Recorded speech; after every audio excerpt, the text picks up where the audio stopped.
ব্যালকনিতে সূচিত হলো এক নতুন সকালের দিবাকরের তীক্ষ্ণ রশ্মি জানালার কাজ ভেদ করে চোখে পড়তে ঘুম হালকা হয়ে গেল তের।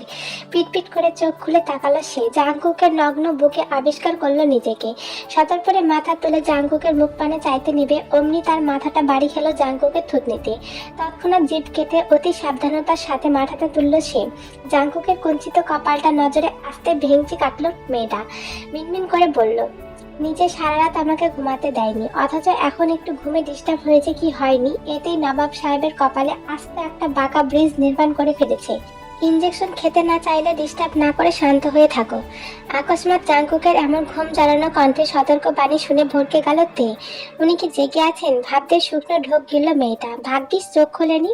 যে করে হোক জাঙ্কুকের চোখ খোলার আগে তাকে এই রুম ত্যাগ করতে হবে, নয়তো জাঙ্কুকের সামনাসামনি পড়লে তার অবস্থা বৈগতিক হয়ে পড়বে। যা ভাবা তাই কাজ। আস্তে আস্তে জাঙ্কুকের বাহুবন্ধনী থেকে নিজেকে ছাড়ালো সে। ছাড়া পেতে এক দৌড়ে ওয়াশরুমে ঢুকে পড়ল। জিমিনের পুরো বিছানা জুড়ে গত রাতে সব গিফট নিয়ে বসে আছে তে। দুজন মিলে এক একটা করে সবগুলো গিফট আনবক্স করছে। গিফট বলতে শুধু জাঙ্কুক আর জিমিনের দেওয়া গিফটগুলোই নিয়ে বসেছে সে, আর বাকিরা তার জন্মদিন সম্বন্ধে অবগত না থাকায় গিফট করতে পারেনি। এতে তের বিন্দুমাত্র আফসোস নেই। সে জিমিনের গিফট আনবক্স করে এখন জাঙ্কুকের গুলো খুলতে ব্যস্ত। প্রথম গিফট বক্সটার প্যাকিং ছেড়ার পর সেখানে উদয় হলো 12 জোড়া অর্থাৎ 24টি ছোট ছোট গার্লস ডল। অবাক হলো তে। পরক্ষণে নিচে একটা চিরকুট পেল, সেখানে গুটি গুটি অক্ষরে লেখা ছিল কিছু লাইন। যখন তুমি 1 বছরের একটা পিচ্চি পুতুল ছিলে, তখন নিশ্চয়ই তোমার এই পুতুলগুলো খুব পছন্দ ছিল। তখন আমার অনুপস্থিতির জন্য আজ দিলাম।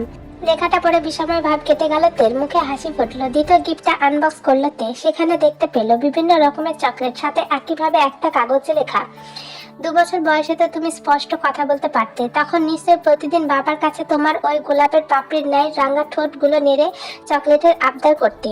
আমার থেকে প্রাপ্য চকলেটগুলো তোমায় আজ দিলাম। এভাবে এক একটা বক্সে এক এক ধরনের জিনিস, আর তার সাথে চিরকুট পেল সে। আর সবচেয়ে আশ্চর্য ব্যাপার হলো, যে বছরের জন্য জাঙ্কুক যেটা দিয়েছে সেই বছরে তার ওটাই সবচেয়ে পছন্দ ছিল। দেখতে দেখতে 15তম গিফট খুলে সেখানকার চিরকুট আর জিনিসগুলো দেখে অত্যাধিক সুখে মেয়েটার চোখে পানি এসে পড়ল। সেখানে স্টেথোস্কোপ, ডাক্তারি অ্যাপ্রন আর চশমা, সাথে চিরকুটটা এমন, 15 বছর বয়সে 9ম শ্রেণীতে উঠে বিজ্ঞান বিভাগ নিয়েছিলে, নিশ্চয়ই ডাক্তার হওয়ার স্বপ্ন দেখে। নাও, তোমার স্বপ্নের জিনিসগুলো তোমার হাতে তুলে দিলাম। আমার একান্ত রোগী সাহেবা থেকে একান্ত ডাক্তারিনী হওয়ার প্রতিটা কদমে তোমার ডাক্তার সাহেব তোমার পাশে আছে। আর হ্যাঁ, আমার একটা ড্রিম আছে। তুমি ডাক্তারি পড়া শেষ করলে আমাদের নিজস্ব একটা হসপিটাল বানাবো।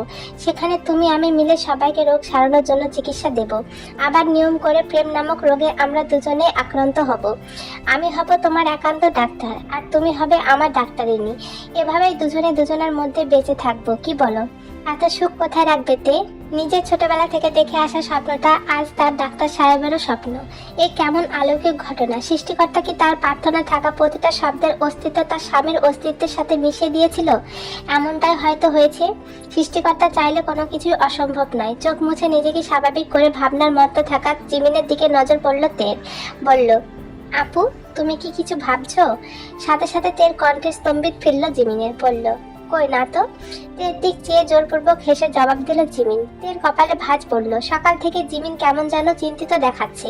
আবার জিন বেগম থেকে বিয়ের কথা জেনেও তেমন রিয়াকশন দেয়নি, চুপচাপ থাকছে সারাক্ষণ। এই অবধি তে কয়েকবার জিজ্ঞাসা করেছে, কিছু হয়েছে আপু? প্রতিবারই তাকে হতাশ করে দিয়ে জিমিন দুপাশে মাথা নেড়ে না বোধক উত্তর দিয়েছে। তার ভাবনার মাঝে জিমিন বলল, তার সব গিফট দেখা শেষ? কেমন লাগলো আমার ভাইয়ার গিফটগুলো? তোমার ভাইয়ার মতোই মনমুগ্ধকর। ওরে বাবুলে, আমার পিচ্চি ভাবি দেখি আমার ভাইয়ার প্রেমে হাবুডুবু খাচ্ছে। মাথা নুইয়ে হাসলো তে। একটুতেই মেয়েটার গাল লজ্জায় লাল হয়ে যায়। ভেবে হাসলো জিমিন। এই বক্সটা খুলবে না? 16তম গিফট বক্সটাতে আঙুল তাক করে জিজ্ঞাসা করলো জিমিন। তে সেই দিকে তাকিয়ে সম্মতি জানিয়ে সেটা হাতে নিয়ে আনবক্সিং করতে শুরু করলো। প্যাকিং ছিঁড়তে সেখানে ভেসে উঠলো চোখ ধাঁধানো একটা মুকুট। সিলভার রঙের মুকুটটাতে স্থান পেয়েছে মুক্তোর ন্যায় ঝলমল করা অসংখ্য পাথর। চোখ বড় বড় হয়ে গেল তের। আজকে যেন শুধু তার বিস্মিত হওয়ার দিন। একের পর এক বিষময় মিশ্রিত জিনিস শুধু চোখের সামনে ভেসে উঠছে তার। এইদিকে জিমিন মুকুটটা দেখতে পেয়ে দেরি না করে সেটা তের মাথায় পরিয়ে দিল। কালো কেশ রাশির মাঝে চকচক করা বস্তুটি সামনে থাকা রমণীটিকে করে তুললো অত্যাধিক আকর্ষণীয়।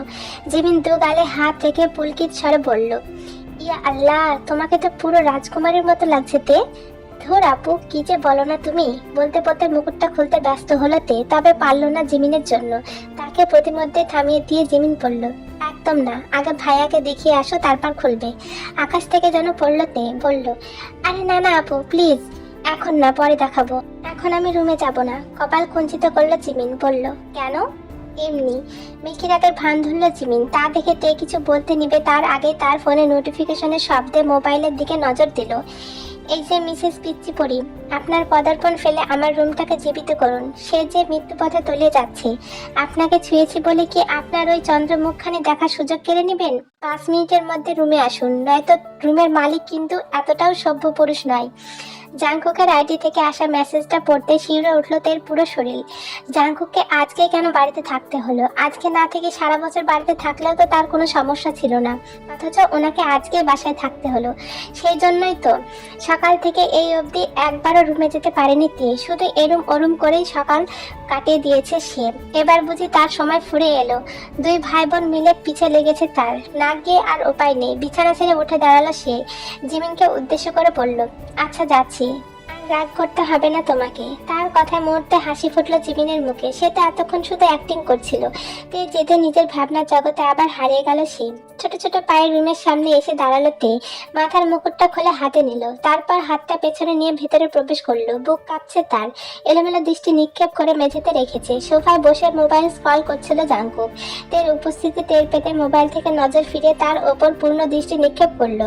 তের কাণ্ড কারখানা দেখে সূক্ষ্ম হাসলো। তের এই লজ্জায় নুয়ে থাকা বদনখানায় যেন এক অন্যরকম আসক্তি জন্মে গেছে তার। বেশ মনোযোগ দিয়ে পুরোটা সময় তেকে দেখলো সে। তার থেকে কিছুটা দূরত্বে এসে থামলো তে, মৃদু স্বরে আওড়ালো, কেন ডেকেছেন? এইদিকে এসো। আরেকটু এগিয়ে গেল তে, সাথে সাথে তাকে হ্যাচকা টান দিয়ে নিজের কোলে বসিয়ে দিল জাংকুক। ভরকে গেল মেয়েটা। নিজেকে বাঁচাতে জাংকুকের গলা জড়িয়ে ধরলো তৎক্ষণাৎ। হাতে থাকা মুকুটটা পড়লো তার কোলে। সেটা হাতে নিয়ে জাংকুক ভ্রু কুঁচকে জিজ্ঞাসা করলো, এটা কি হাতে নিয়ে রাখার জন্য তৈরি করা হয়েছে? জোরে জোরে দুদিকে মাথা নাড়ালো তে, বলল, ওই আমি কথাটা সম্পূর্ণ করতে পারলো না সে। তার আগেই তাকে সোজা করে তার মাথায় মুকুটটা পরিয়ে দিল জাংকুক। চুলে আটকে রাখা কাঠগোলাপের ক্লিপটা খুলে দিল। খোলা কেশ রাশিতে মুকুট পরিহিত তের পানে চেয়ে মোহনীয় স্বরে বলল, একদম রানী লাগছে আমার অবুঝ পাখিটাকে। জীবন জাংকুকের হৃদয় রাজ্যের রানী।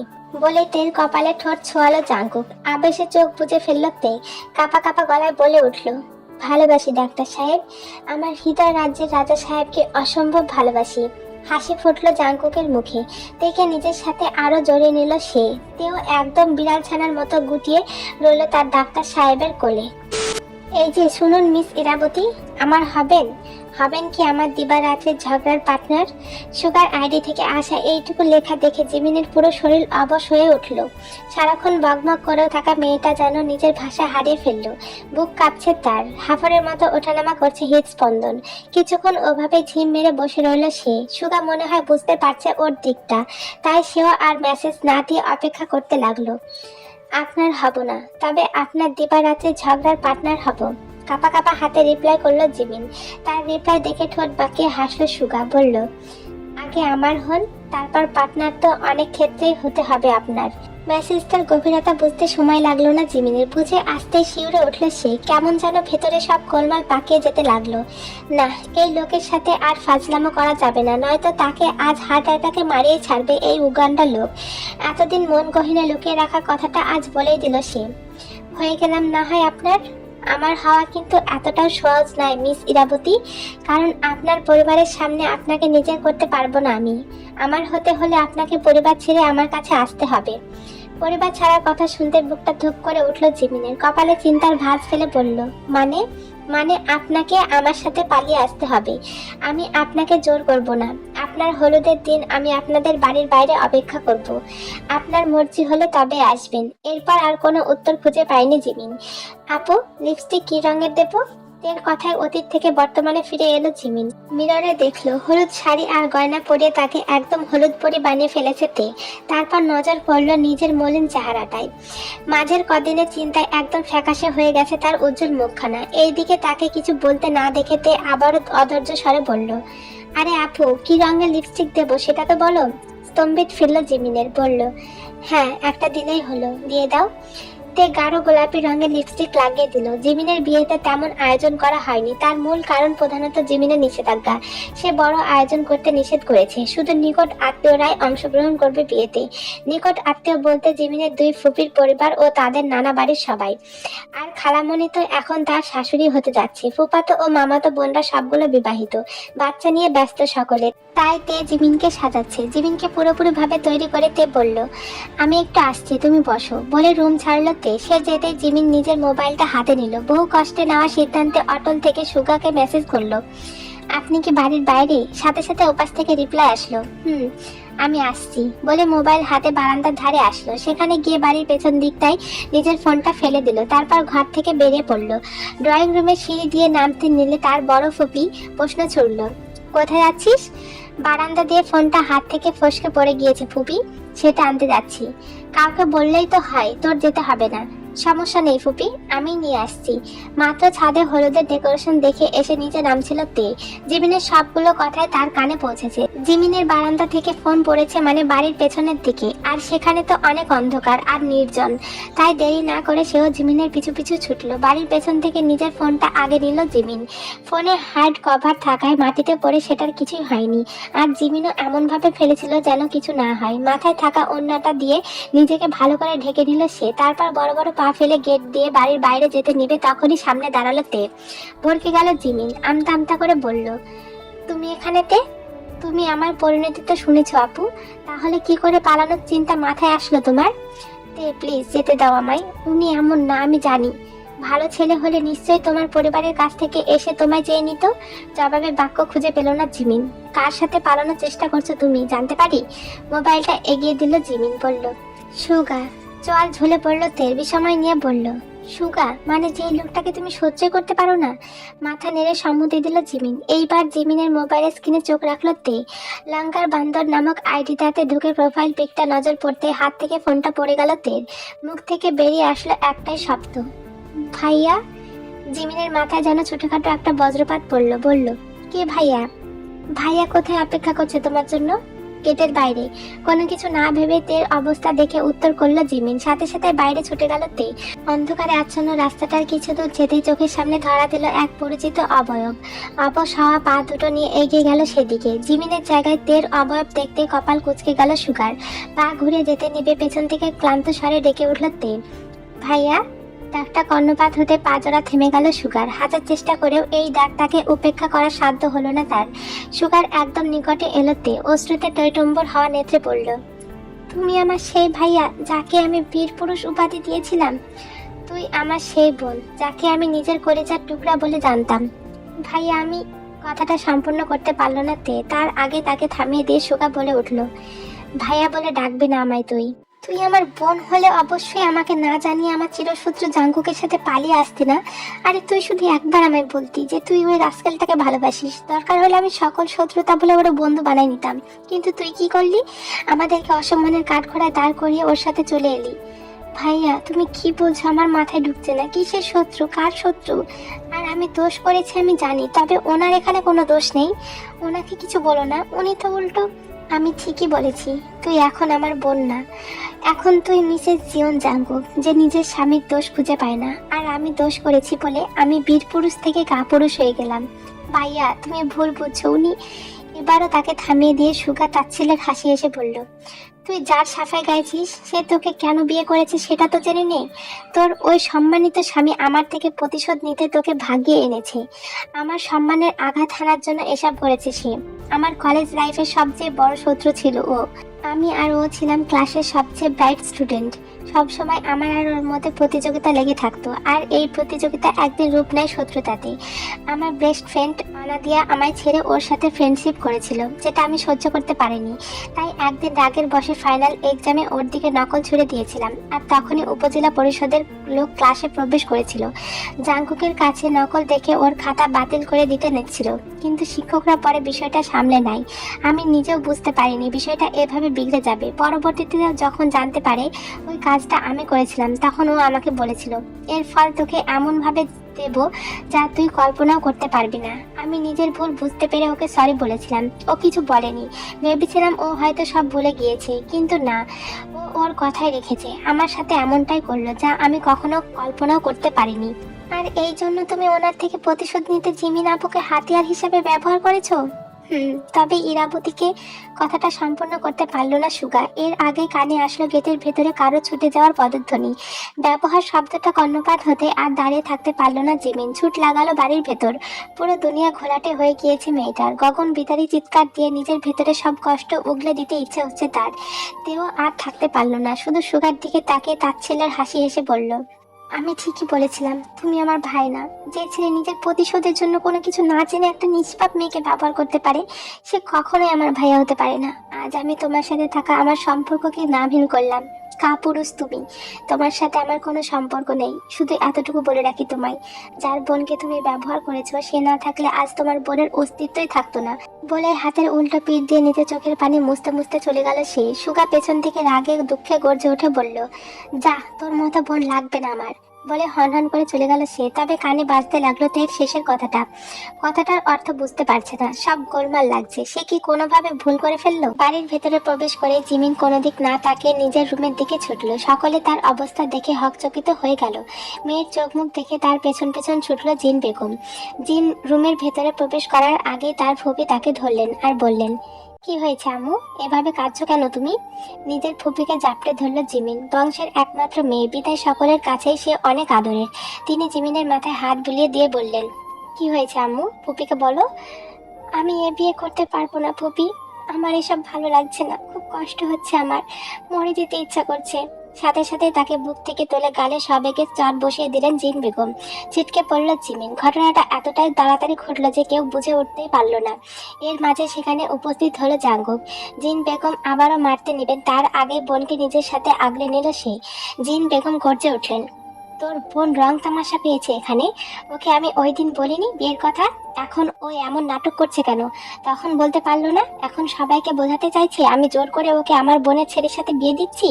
বলে আবারও তেড়ে যেতে নিলেন জিমিনের কাছে। তবে পারলেন না আরামের জন্য। তিনি চোখ রাঙিয়ে থামতে বললেন স্ত্রীকে।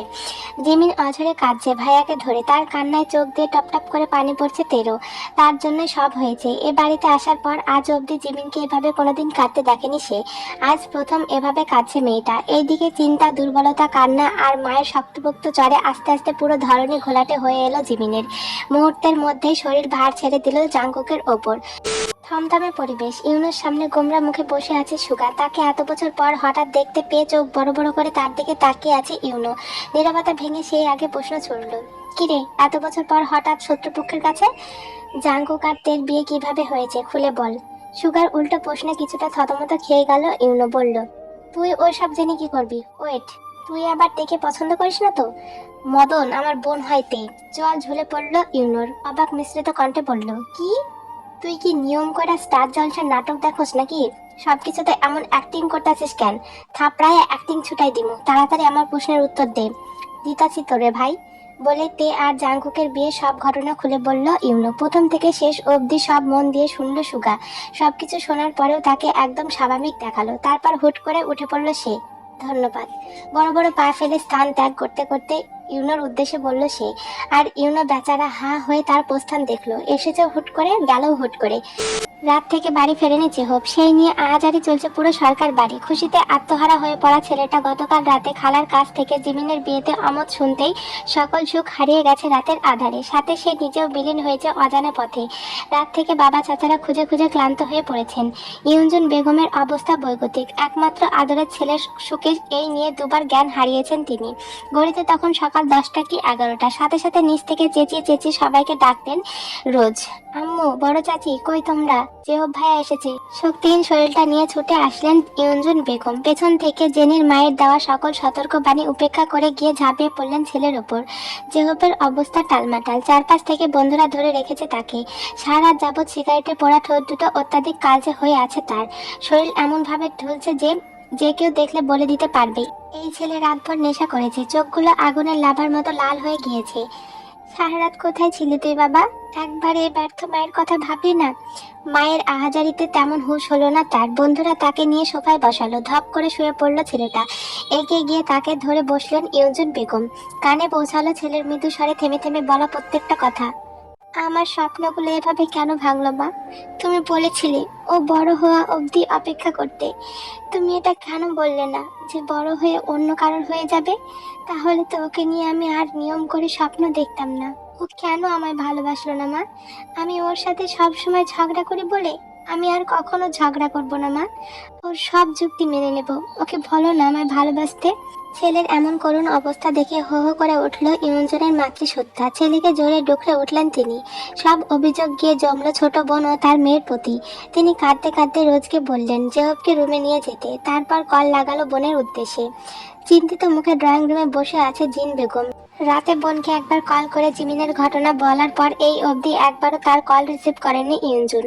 এইদিকে বোনের বাড়ির চিন্তা, আরেকদিকে নিজের মেয়ের চিন্তায় বুক ভার হয়ে আছে তার। মেয়েটার অবস্থাও শোচনীয়। রাত থেকে এখন অবধি পানিটুকু মুখে পড়েনি সে। রাতে জ্ঞান ফেরার পর একটা কথাও বলেনি কারোর সাথে, শুধু বলেছে সে বিয়ে করবে না। আর সবাই কারণ জিজ্ঞাসা করাতে জানিয়েছে, কিছু হয়নি। জাংকুক বারবার জিজ্ঞেস করা সত্ত্বেও মুখ থেকে একটা বাক্য বের হয়নি তার। মূলত সে চায় না এ বিষয় নিয়ে আর বাড়াবাড়ি হোক। শুধু নিজেকে গুটিয়ে নিয়েছে সে। নিজের প্রাণবন্ত সত্তাকে পরিণত করেছে নির্জীব সত্তাতে। পুরো বাড়ি জুড়ে এখন নিস্তব্ধতা। এতগুলো মানুষের একজনের মুখেও কথা নেই। জিন বেগমের ফোনটা হঠাৎ বেজে উঠতেই শব্দের জোয়ার পড়ল নিস্তব্ধ ড্রয়িং রুমটায়।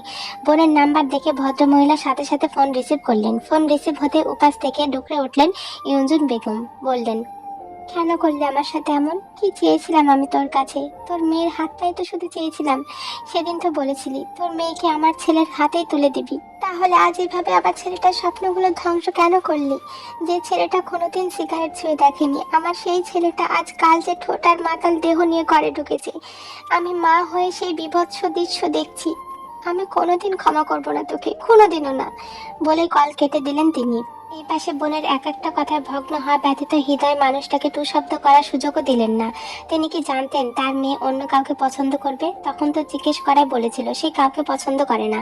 তাই তো তিনি বোনকে শক্ত মনে কথা দিয়েছিল। এখন তো পরিস্থিতি সব উলটপালট হয়ে গিয়েছে। তার মেয়ে তো আর ইচ্ছে করে জেহবকে কষ্ট দেয়নি। সে তো এসব জানতোই না।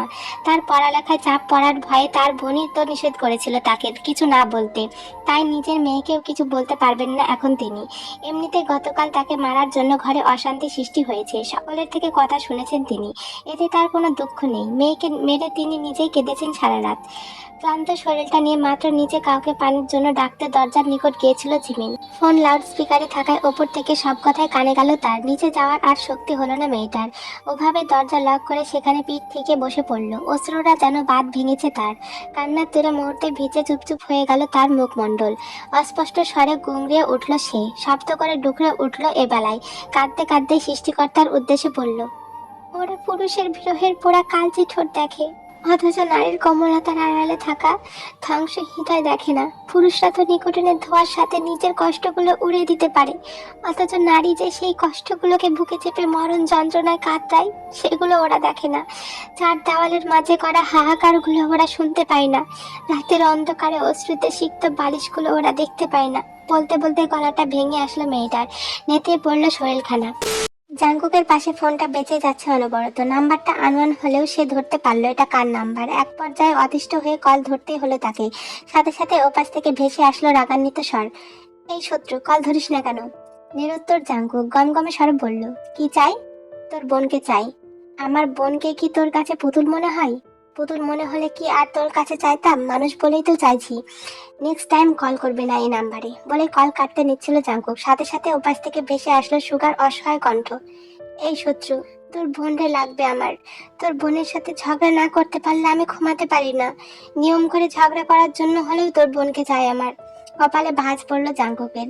নিজের চিরশত্রুর মুখে এমন কথা শুনে কি রিয়াকশন দেওয়া যায় সেটাই বোধহয় খুঁজছে সে। পরপরই বোনের গতকাল রাতের ফ্যাকাশে মুখখানা মনে পড়তে কঠোর স্বরে বলল, আমার বোনকে তুই কখনোই পাবি না বলে কুট করে কলটা কেটে দিল সে। সুগাকে আর একটা কথা বলারও সুযোগ দিল না। কাল রাতে জিমিন কিছু না বললেও তের থেকে সব জেনেছে সে। জাঙ্কুকের ধমকে তেকেও বাধ্য হয়ে বলতে হয়েছে সব।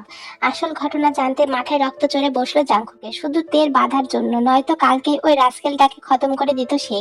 এটা নিয়ে কাল রাত থেকে এখন অবধি কথা বলেনি সে তের সাথে। আর যাই হোক, তে নিজের ভাইকে অসম্ভব ভালোবাসে আর ভালোবাসে জাঙ্কুককেও।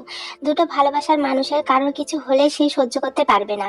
আর বাকি রইল জিমিনের বিষয়। ছোটবেলা থেকে তার ভাইয়ের হাত ধরে বড় হয়েছে সে, তাই এতটুকু বিশ্বাস তার আছে যে তার ভাইয়া নিশ্চয়ই নিজের ভুল বুঝতে পারবে। অপরাধে মুখ করে মাত্র জিমিনের ঘরের উদ্দেশ্যে পা রাখতে নিচ্ছিল তে, এর আগে ফোনটা বাজখায় কণ্ঠে বেজে উঠল তার। স্ক্রিনে পরিচিত নাম্বার দেখেও কলটা রিসিভ করলো না সে। গুনে গুনে 3টে কল কেটে যাওয়ার পর 4বারের বেলায় কল রিসিভ করলো সে। এই সমস্যা কি রে তোদের? তোর ননদকে বল কল ধরতে, নয়তো আমি বাসায় এসে ওই দুটো ভাই বোনকে খুন করব। তোমার ফোন ওনারা ধরতে যাবে কোন দুঃখে? আমার ফোন ধরবে না তো কার ফোন ধরবে? আজকে যে হোক ভাইয়ের সাথে আপুর বিয়ে, সুতরাং কোনো পরপুরুষের কল ধরার প্রশ্নই আসে না। এক থাপ্পড়ে দাঁত ফেলে দেবো ফাজিল মেয়ে কোথাকার। তুই কি মনে করিস তোর ননদের ব্যাপারে আমি কিছুই জানি না? তোর ননদের বিয়ের কথাটাও ওর আগে আমি জেনেছি। তোর কি মনে হয় আমি ওর সাথে ভালোবাসার নাটক করেছি? তাহলে ওর সাথে আমি কোনো নাটক করি নাই রে বোন, বিশ্বাস কর। তুই তো গতকাল আমার কথাই শুনলি না। আমার শুধু টার্গেট ছিল জাঙ্কুকের সম্মানে আঘাত এনে প্রতিশোধ নেওয়া, আর সেটাও ছিল আমার বোকামি। এটার জন্য আমি ক্ষমা চাইবো ওর কাছে আর জাঙ্কুকের কাছেও। পরপর আবারও বলল, ইরাবতীকে আমি মন থেকেই ভালোবেসেছি, ওকে বিয়েও করতে চেয়েছি ভালোবেসে। জেহবের বোনের বিয়ের একদম শেষ দিকে আমি তোর আর জাঙ্কুকের বিয়ের কথা জেনেছি। এরপর জানতে পেরেছি ইরাবতী জাঙ্কুকের বোন, অথচ এর আগে একদিন রাস্তায় দেখা হয়েছিল আমার ওর সাথে। সেদিনই রাগান্বিত মুখখানা দেখে অজান্তে ওকে মনে ধরেছিল আমার। আর বিয়ের গেটের সেই দ্বিতীয় দেখা ছিল প্রেমে পড়ার প্রথম ধাপ। তোর ওই বাঘিনী রূপের ননদিনী সেদিনই মন কেড়ে নিয়েছিল আমার। তোর কি মনে হয় শুধু প্রতিশোধ নেওয়ার জন্যই আমি ওর কলেজে লেকচারার হয়েছিলাম? একদিন ওর সাথে ঝগড়া না হলে মন খারাপ হওয়াটাও কি প্রতিশোধ? ওর সাথে কথার মাঝে আমার পুরুষ ঠোঁটের হাসিগুলো মিথ্যা ছিল না রে বোন। তোর বিশ্বাস না হলে মাকে জিজ্ঞাসা করে দেখ। আমি আম্মুকেও বলে রেখেছি আমি বউ আনবো। আম্মুও জানে ওর কথা, শুধু এটা জানে না ও তোর ননদ। তবে এটাও আগামীকাল জেনে যাবে। আমি বাড়ির সবাইকে নিয়ে আসছি তোদের বাড়ি, বাকিটা তুই ম্যানেজ করে নে বনু আমার। আমি বনু প্লিজ, এরা আর তোর বজ্জাত জামাইটারে তুই ম্যানেজ কর, বাকি সব ভাইয়ার হাতে। পারবি না? আচ্ছা। সোফায় মুখোমুখি অবস্থায় বসে আছে জিমিন ও সুগার পরিবার। সেই কখন থেকে তাদের মাঝে কথা হচ্ছে জিমিন ও সুগার বিয়ের ব্যাপারে। গতকাল রাতে সুগার কথা মতো তে তার শাশুড়ি মাকে জানিয়েছিল তার পরিবারের আসার কথা।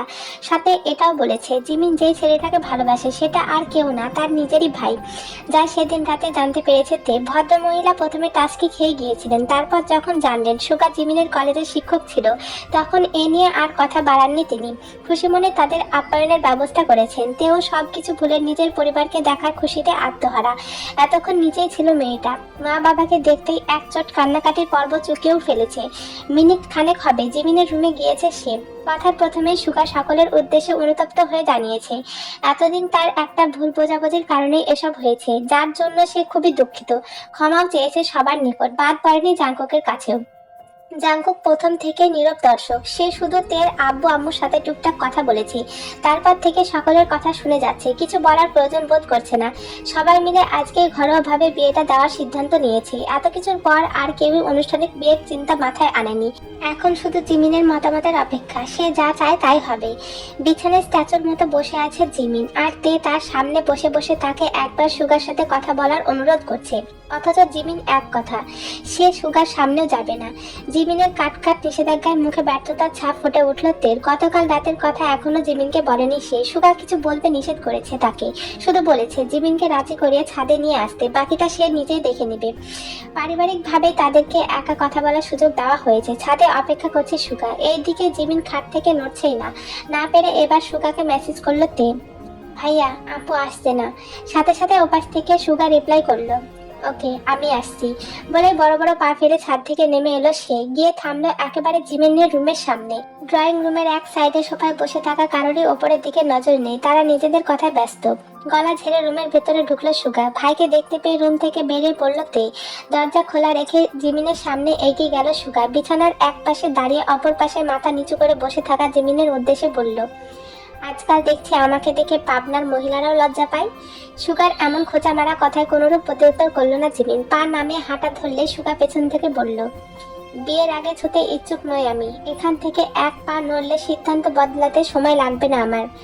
মরে গেলেও আপনার মতো প্রতারককে বিয়ে করব না আমি, হুঙ্কার ছুড়ে বলল জিমিন। তাতে বিন্দু মাত্র পাত্তা দিল না সুগা। বলল, তুমি বিয়ে করবে, সাথে তোমার ভাইয়ের বোনও করবে। কটমট করে তাকালো জিমিন। পরপর আবারও রুম ছাড়তে নিতেই সুগা বলল, ভালোবাসি মিস ইরাবতী, চাঙ্কুকে শত্রু হয়ে নয়, তোমার সেই ওখানটার পুরুষ হয়ে ভালোবাসি, রাস্তায় সেই অপরিচিত পুরুষ হয়ে ভালোবাসি। না চাইতেও পা যুগল থেমে গেল জিমিনের। এই প্রথম সুগা তাকে ভালোবাসার কথা সরাসরি বলল। আগে বললেও ভালোবাসি শব্দটা ব্যবহার করে কখনোই বলেনি। প্রিয় পুরুষের মুখের ভালোবাসি শব্দের মধ্যে বুঝি এতটাই শক্তি, যা নারীর সকল জেদকে হার মানিয়ে দেয়। সবকিছুর জন্য আই অ্যাম এক্সট্রিমলি সরি। তবে হ্যাঁ, সব মিথ্যার ভিড়েও তোমার প্রতি আমার ভালোবাসা সত্যি ছিল। তুমি জাঙ্কুকের বোন, সেটা জানার আগেই তোমাকে আমার ভালো লেগেছিল।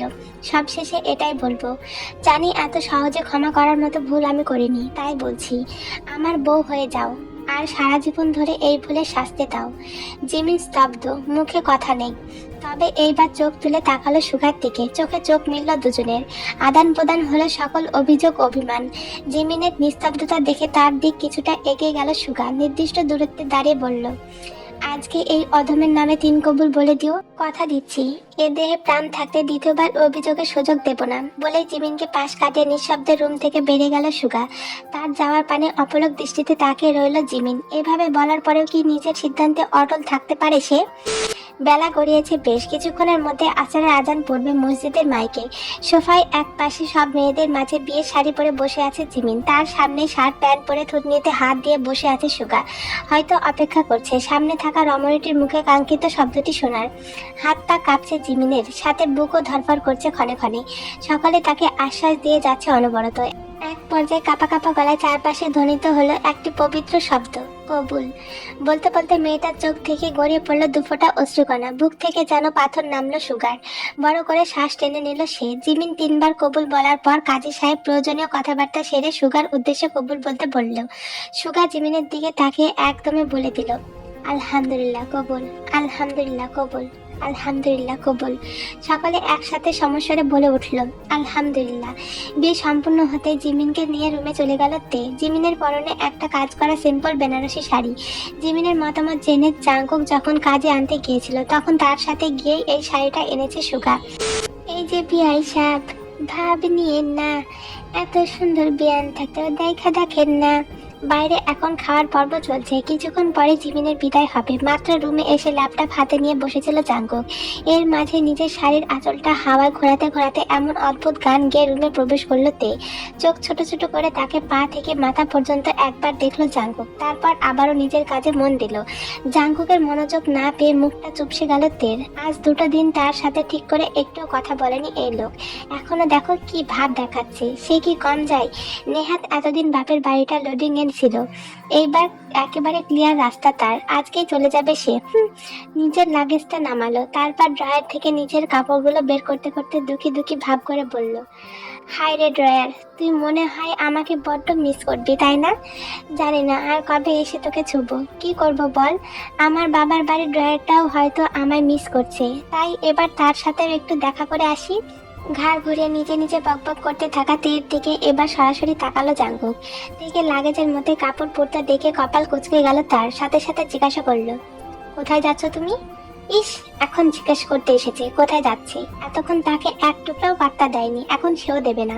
চুপচাপ নিজের কাজ করতে লাগলো তে। জাঙ্কুককে জ্বালাতে আবারও নিজে নিজেই বলতে লাগলো, জানিস দেওয়াল, আমার না বিয়ের সাথে প্রেম করার অনেক ইচ্ছা ছিল, কিন্তু দেখ কি হলো। আমার কপালে রসকসহীন এক বুড়ো বেয়াই জুটলো, সবই আমার ফুটো কপাল। তের এমন তারা কথা জাঙ্কুকের ওপর তেমন প্রভাব পড়লো কি বুঝতে পারলো না তে। সে থুতনিতে হাত রেখে দাঁত দিয়ে ঠোঁট চেপে রেখেছে, আর কেমন করে যেন তের দিকে তাকিয়ে আছে। তার এমন চাহনি দেখে জ্বালানো সব চিন্তা নিমিষে গায়েব হয়ে গেল তের। আর কিছু বলল না সে, ব্যস্ত হাতে কাপড় ভাঁজ করতে শুরু করলো। পিপিলিকার পাখা গজায় মরিবার তরে, রোগীদের শিক্ষা হয় ইঞ্জেকশনের পরে। আকস্মিক জাঙ্কুকের মুখ থেকে এমন ভয়ঙ্কর ছড়া শুনে কাপড়গুলো হাত থেকে পড়ে গেল বেচারির তীর। মস্তিষ্ক জানান দিল এখানে বেশিক্ষণ থাকা মোটেও কল্যাণজনক নয়। যত তাড়াতাড়ি এখান থেকে বিদায় হওয়া যায় ততই ভালো। তড়িঘড়ি করে বাকি কাপড়গুলো এলোমেলো করে লাগেজে ঢুকিয়ে নিল তে। পরপর দুটো পায়ে রুম ত্যাগ করতে নিবে তার আগে জাঙ্কুকের শক্ত হাতের বাঁধনে আটকা পড়ল তার চিকন লাঠির মতো হাতটা। যদিও এতটাও চিকন নয় সে, তবে জাঙ্কুকের হাতের কাছে এমনটাই মনে হচ্ছে তার। ঢোক গিলল মেয়েটা। কোথায় যাবে তুমি? আমাদের বাড়িতে, ফটাফট উত্তর করলো তে। ভেতরে ভেতরে ভয় পেল, ওপরে নিজেকে স্বাভাবিক দেখানোর চেষ্টা চালাচ্ছে সে, তবে তা কতক্ষণ টিকবে এটাই চিন্তার বিষয়। কার থেকে পারমিশন নিয়েছো? আম্মুর থেকে। আম্মু বলতে জাঙ্কুকের আম্মুকে বুঝিয়েছে সে। তা বুঝতে অসুবিধা হলো না জাঙ্কুকের, কারণ তে তার নিজের আম্মুকে মা বলে ডাকে। বুঝলাম। ভুল জায়গা থেকে অনুমতি নেওয়ার জন্য আগে শাস্তি স্বরূপ আসল অনুমতি দাদার থেকে ইচ্ছা মতো ইঞ্জেকশন খেতে হবে আপনার। তারপর যেখানে যাবেন যেতে পারেন। সে চলে যাবে, এতে কোনো যায় আসে না এই লোকের। ইঞ্জেকশন নিলে যেখানে খুশি সেখানে যেতে পারবে সে। এবার বেশ রাগ হলো তের, বলল, দিন, আপনার যত ইচ্ছে দিতে পারেন। ভ্রুজোড়া উঁচু হয়ে গেল জাঙ্কুকের। কিছুক্ষণ তের নজর করে রাখা মুখ পানে চেয়ে তার কোমর খানিকটা উঁচিয়ে তাকে নিজের মুখামুখি করলো জাঙ্কুক। হাত দিয়ে নাকে টোকাত মেরে বলল, গুড গার্ল। এবার রাগে দুঃখে শব্দহীন কেঁদেই দিল তে। জাঙ্কুককে ধাক্কা মেরে বলল, ছাড়ুন বলছি আমায়। আপনি এখন একটু ভালোবাসেন না আমায়? সময়ের সাথে সাথে আমার প্রতি ভালোবাসাও ফুরিয়ে। কথাটা সম্পূর্ণ করতে পারল না সে। এর আগে একজোড়া তপ্ত ঠোঁট বন্ধ করে দিল তার জবান। ছাড়া পাওয়ার জন্য মুচড়ামুচড়ি শুরু করে দিল মেয়েটা। তাতে জাঙ্কুক আরো শক্ত করে চেপে ধরলো তাকে।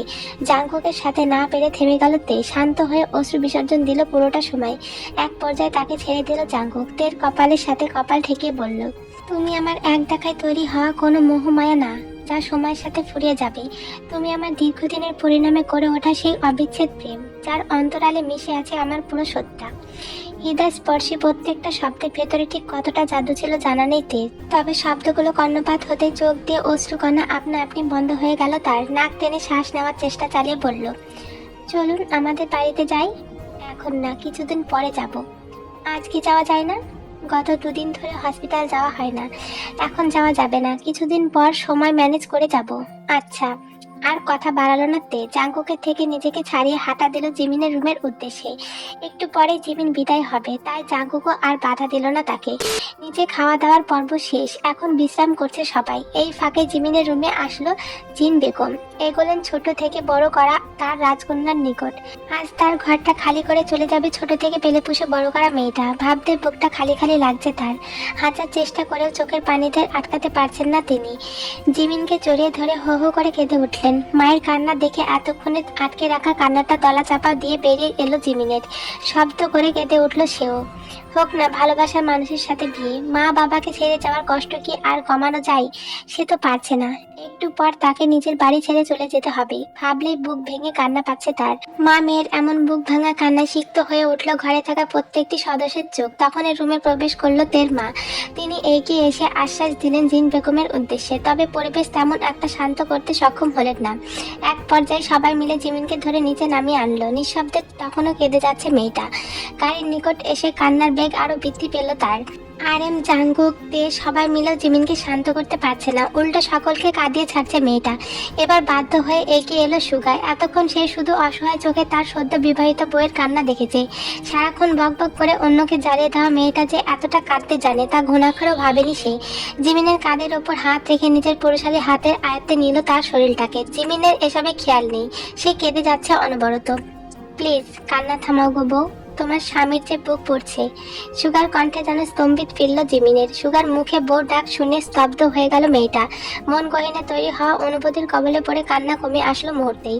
জিমিনকে শান্ত হতে দেখে স্বস্তির নিঃশ্বাস ফেলল সে। জিমিনকে গাড়িতে বসিয়ে সবার থেকে বিদায় নিয়ে গাড়িতে উঠে পড়ল সেও। অতঃপর রওনা হলো কাঙ্ক্ষিত গন্তব্যের উদ্দেশ্যে। তুই বিয়ে করবি কিনা ওটার উত্তর দে আমায়। কানের কাছে সে কখন থেকে মায়ের বক বক শুনতে শুনতে বিরক্তি দিতে হাতে থাকা সিগারেটটা ছুঁড়ে ফেললো জেহব। শক্ত গলায় বলল, তুমি কি পাগল হয়ে গেল আম্মু? এক কথা বারবার বলে কান ঝালাফালা করে দিচ্ছ আমার। ঘরে আসাটাই ভুল হয়েছে আমার। বলে বারান্দা থেকে ধূপধাপ পা ফেলে বেরিয়ে গেল জেহব। খাট থেকে জ্যাকেটটা হাতে নিয়ে রুম ত্যাগ করলো। ইয়ঞ্জন চোখ ভিজে উঠল ছেলের কাণ্ডে। তিনি আঁচলে মুখ গুজে কাঁদতে কাঁদতে বললেন, তোর কাছে আমার কোনো মূল্যই নাই। ছোটবেলা থেকে যত্ন কইরা পাইলা ছেলে বড় করলাম, আর এখন সেই ছেলে একটা মায়ের লাইগা নিজেকে শেষ করতে উঠা পড়া লাগছে। তুই যা চাইছস তাই মানছি আমি, অথচ আমার কথা বিন্দু মাত্র দাম দাস না তুই। থাক তোরা তোগো মতো, আমি মরে গেলে তখন সুখে থাকিস। তার জোর গলায় বলা প্রতিটা কথায় কানে পৌঁছেছে জেহুপের। তবে থামলো না সে। গটগট পায়ে বাড়ির মূল গেট অব্দি আসতেই সামনে পড়লো তার বাবা। কোথায় যাচ্ছিস? বাইরে, তোর সাথে কথা আছে, ভেতরে চল। কি ব্যাপারে কথা বলবে তা ভালো করে জানা আছে জেহুপের। ভেতরে ভেতরে আগের কটমট করলেও বাবার কথার অমান্য করলো না সে। সোফায় গিয়ে বসলো বাবার সাথে। আজ অব্দি কোনো সিদ্ধান্তই তোর ওপর চাপে দেয়নি আমরা। সবসময় তুই যা চেয়েছিস তাই মেনে নিয়েছি, আজও দেব না। শুধু এতটুকুই বলবো, তোর মায়ের দিকটা একটু ভেবে দেখিস। তোর সাথে সাথে তোর মায়ের অবস্থাও কিন্তু বৈগতিক হয়ে যাচ্ছে। আশা করি এই দুদিনের তোর চোখ এড়ায়নি সেটা। বিয়ে না করলে যে তুই জিমিনকে ভুলে যেতে পারবি তেমনটা কিন্তু নয়, বরং বিয়ের পর তুই অন্য একটা সম্পর্কে জড়িয়ে গেলে হয়তো তুই জিমিনকে ভুলতে পারবি না, তবে একটা সময় ওকে ছাড়া সেই সম্পর্কের মধ্যে বাঁচতে শিখে যাবি। আর আমার বিশ্বাস, আমার বন্ধুর মেয়ের সাথে তোর বিয়ে হলে ওই মেয়ে ঠিক তোকে গুছিয়ে তুলতে পারবে। এখন সবকিছু তোর ওপর নির্ভর করছে। তোর মায়ের দিক তাকে হলেও সেই সিদ্ধান্তটা নিস। বলে উঠে চলে গেলেন তিনি। পেছনে রেখে গেলেন চিন্তামগ্ন অবস্থায় বসে থাকার জেহবকে। ফুল দিয়ে সজ্জিত বিছানা গুটিসুটি মেরে বসে আছে জিমিন। একটু আগে সুগার চাচাতো বোন তাকে এই রুমে এনে রেখে গিয়েছে। পুরো রুম জুড়ে রাজত্ব চলছে বাহারি রকমের ফুলের মিষ্টি সুবাস। দেওয়াল থেকে শুরু করে বিছানা অবধি সব জায়গায় ফুলের ছড়াছড়ি। এত ফুল আর অনুভূতির ভিড়ে ক্ষণে ক্ষণে অস্বস্তির পাল্লা ভারী হচ্ছে মেয়েটার। বুকের ভেতর চলছে অবাধ্য হৃদয়ের বেসামাল স্পন্দন। দরজার বাইরে সুগার কণ্ঠে তা আরো শতগুণ বেড়ে গেল। সুগার চাচাতো ভাই বোনেরা দরজা আটকে দাঁড়িয়ে আছে, সুগাকে ভেতরে প্রবেশ করতে দিচ্ছে না। এত জার্নির পর আর কথা বাড়াতে ইচ্ছে হলো না সুগার। সে তাদের চাহিদা মিটিয়ে দিয়ে রুমে প্রবেশ করলো। রুমে সুগার উপস্থিতির টের পেতে আড়ষ্টতায় নুয়ে পড়ল জিমিন। লজ্জা পাওয়ার দরকার নেই। সিনেমার নায়কদের মতো ঘুমটা তোলো মধুময় বাক্য বলতে যাচ্ছি না আমি, নামাজ পড়তে আসো। সুগার এমন কটু কথায় লজ্জারা জিমিনের আশপাশ থেকে এক লাফ দিয়ে পালিয়ে গেল। ক্ষিপ্ত হয়ে দু হাতে ঘোমটা তুলে সুগার দিকে তাকালো সে। তাকে চিরপরিচিত রূপে ফিরে আসতে দেখে ঠোঁট কামড়ে হাসলো সুগা। উল্টো হয়ে ওয়াশরুমে ঢুকতে থাকা সুগার হাসিটা দৃষ্টিগোচর হলো না জিমিনের। অজু করে সুগার ওয়াশরুম থেকে বেরোতে দ্রুত পায়ে বিছানা ছেড়ে ওয়াশরুমে ঢুকে পড়ল জিমিন। অতঃপর দুজন মিলে নফল নামাজ আদায় করে নিল। নামাজ শেষ করে বিছানায় এসে চুলের সব ক্লিপ খুলে চুলগুলো হাত খোপা করছিল জিমিন। সাথে সাথে তার কোলে মাথা রেখে শুয়ে পড়ল সুগা। হাতগুলো ওপরে তোলার দরুন শাড়িটাও একটু সরে গিয়েছে জিমিনের পেট থেকে, যার দরুন সুগার মুখ গিয়ে সরাসরি তার মেয়েধীন মসৃণ উদরে ঠেকলো। পুরো শরীর কেঁপে উঠল মেয়েটার। সুগার চুলের মধ্যে হাত চলে গেল আপনা আপনি। তবে সুগার তখনকার কথাটা মনে পড়তে রাগে স্বরে বলল, ছুবেন না আমায়, দূরে সরুন। বলতে বলতে সুগার মাথা ঠেলে সরানোর চেষ্টা চালাতে লাগলো সে। ছুবেন না এ কথাটি বলিও না, আর একবার না করিলে ছুব শতবার। বাংলা সিনেমার মতো মধুময় বাক্য বলতে পারেন না, অথচ বদমাইশ মার্কা কথা ঠিকই বলতে পারেন, বদমাইশ লোক। জিমিনের মুখ থেকে কথাটা পুরোপুরি বেরোতে পারল না। তার আগে সুগার শক্তপোক্ত শরীরের নিচে চাপা পড়ে গেল তার পুরো কায়া। হাত দুটো বন্দী হলো সুগার পুরুষালী আঙ্গুলের ভাঁজে। নতুন বউদের এত কথা বলতে নেই। কানের কাছে ফিস ফিস করে বলা সুগার কথাটা কর্ণপাত হতে স্তব্ধ হয়ে গেল জিমিন। গলা শুকিয়ে কাঠ হয়ে গেল মেয়েটার। ঢোক গিলে কিছু বলতে নিবে এর আগেই সেই উপায় বন্ধ করে দিল সুগা। সবসময় নড়তে থাকা ঠোঁট যুগলে রাজত্ব চলল চিরপরিচিত সেই প্রিয় পুরুষের। কোনো এক অপরিচিত সুখময় দুনিয়ায় হারিয়ে গেল তারা দুজন। রাত গভীরের সাথে সাথে সেই দুনিয়ার আরো গভীরে ডুবে দুজনের মাঝে মিশে গেল দুজনে।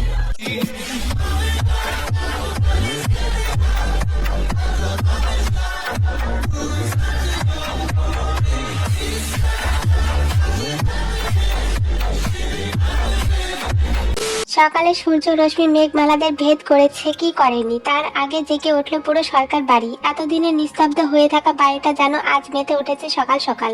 প্রতিদিনের তুলনায় আজ যেন একটু বেশি ব্যস্ততা তাদের, কারণ আজকে এ বাড়ির বড় ছেলে জেহব সরকারের বিয়ে। যদিও তা আনুষ্ঠানিক নয়, তবুও যেন খুশির কমতি নেই। গতকাল রাতে বিয়েতে সম্মতি দিয়েছে জেহব, সেটা নিয়ে রাত থেকে মাতামাতি চলছে পুরো বাড়িময়। অথচ যার বিয়ে তার কোনো খোঁজ খবরই নেই। বিয়েতে সম্মতি দেওয়ার পর এখন অবধি একবারও দেখা পাওয়া যায়নি তার। মায়ের রুম থেকে এসে সেই যে দরজা বন্ধ করেছে সে, এরপর আর দরজা খুলেনি। রাতে খেতে পর্যন্ত আসেনি ছেলেটা। ইউনজন এ নিয়ে মন খারাপ হলেও ছেলে বিয়েতে রাজি হওয়ার খুশিতে তা বেশিক্ষণ টিকলো না। তার বিশ্বাস তার ছেলের জন্য যে মেয়েকে তারা আনছেন সেই মেয়ে অবশ্যই তার এই ছন্নছাড়া ছেলেটাকে আবারও আগের মতো হাসি খুশি করে তুলতে পারবে। গত কয়েক বছর ধরে অফিসে কর্মরত অবস্থায় এক লোকের সাথে বেশ ভালো বন্ধুত্ব গড়ে উঠেছে সুবীরের। লোকটার বাড়ি ঢাকায়, চাকরির সূত্রে লোকটা এখানে বেশিরভাগ সময় থাকেন। একদিন তার মেয়ে এসেছিল তার অফিসে, আর সেদিনই মেয়েটাকে দেখেছিলেন সুবিন। এর আগেও একবার ভিডিও কলে দেখেছিলেন সেই মেয়েটাকে। মেয়েটার বাবার প্রতি এতটাই যত্নশীল যে কাজের মধ্যে 4-5 বার ফোন দিয়ে বাবার খবর নেয়। আর এসব দেখে তার মনে ধরেছে মেয়েটাকে। স্বামীর থেকে সব শুনে ইউনজন পাগল হয়ে গিয়েছে সেই মেয়ের জন্য। গত পরশু মেয়ের ছবি দেখার পর সেই পাগলামির মাত্রা আরো বেড়ে গিয়েছে এবং শেষমেশ ছেলেকে রাজি করে ছাড়লেন তিনি। তপ্ত দুপুর, সবাই তখন ঘরবন্দি। এমন গা জ্বালা করার রোদে কেউ বাইরে বেরোনোর সাহস করছে না, যার দরুন অলিতে গলিতে বিরাজ করছে নীরবতা। ঢাকার এমনই এক নির্জুম গলি দিয়ে দুটো প্রাইভেট কার সমেত ঢুকলো জেহবদের পুরো পরিবার। একটাতে শুধু মহিলাদের রাজত্ব, আর একটাতে পুরুষদের সদস্যরা। পুরুষদের গাড়িতে যতটা নীরবতা ঠিক ততটাই সরগোল হয়ে আছে মহিলাদের গাড়িতে। চাপা গুঞ্জন চলছে সবার মাঝে। গুঞ্জনের এক ফাঁকে রোজ তার মায়ের উদ্দেশ্যে সন্ধ্যায়ন কণ্ঠে বলল, আম্মু, এটা তো খালামণিদের বাড়ির সামনের গলি, এখানেই কি ভাবিদের বাড়ি? তোর বাবা তো তাই বলেছেন। উত্তর পেয়ে গুঞ্জন কমে আসলো কিছুটা। কিছুক্ষণের মধ্যে কাঙ্ক্ষিত জায়গায় এসে গাড়িগুলো থামলো জেহবদের। সবার শেষে নিরুৎসাহিত ভঙ্গিতে গাড়ি থেকে নামলো জেহব। পুরোটা সময় সে অমনোযোগী ছিল। কোন রাস্তা দিয়ে এসেছে, কার বাড়ির আশপাশ দিয়ে গাড়ি চলেছে, এসব কিছুই খেয়াল করেনি সে। গাড়ি থেকে নামতে চোখে পড়লো একটা 3তলা ভবন, যার নেম প্লেটে খোদাই করা লেখা খান ভবন। এইটুকু চোখে পড়লো জেহবের। তারপর বাড়িতে প্রবেশ করলো সে। বিছানায় হেলান দিয়ে অনড় হয়ে বসে আছে এক অষ্টাদশী রমণী। পরনে তার বিয়ের শাড়ি, অথচ তার মুখ দেখে কেউ বলবে না তার আজকে বিয়ে। উল্টো বলবে আজকে কারো মৃত্যু উপলক্ষে সে শোক পালন করছে। কোনো মতে ছেলের বাড়ি থেকে আনা শাড়িটুকুই পরেছে সে। সাজসজ্জার অলংকার গুলো লাগেজের মধ্যে পড়ে আছে অবহেলায়। এর মধ্যে কাজী উপস্থিত হলো সেখানে। সে এসে তাড়া দিতে শুরু করলো। না সাজিয়ে বিয়ের কাজ সম্পূর্ণ করতে উদ্যত হলো সকলে। রমণীও এতে তেমন কিছুই বলল না, চুপচাপ পাশে বসা মায়ের কথা মতো ঘোমটা দিয়ে বসে পড়ল। কাজী সাহেব বিয়ের প্রয়োজনীয় কথাবার্তা শুরু করলেন। তার কথার মাঝে বিভিন্ন চেহারাটায় পাহাড় সমস বিষময় নিয়ে তার দিকে তাকালো মেয়েটাই। জেহব সরকার। কাজের মুখে নিজের স্বামীর জায়গায় সুপরিচিত সেই নামটি উচ্চারিত হতে নেত্রযুগল কোটর থেকে বেরিয়ে আসতে চাইলো আয়ুর।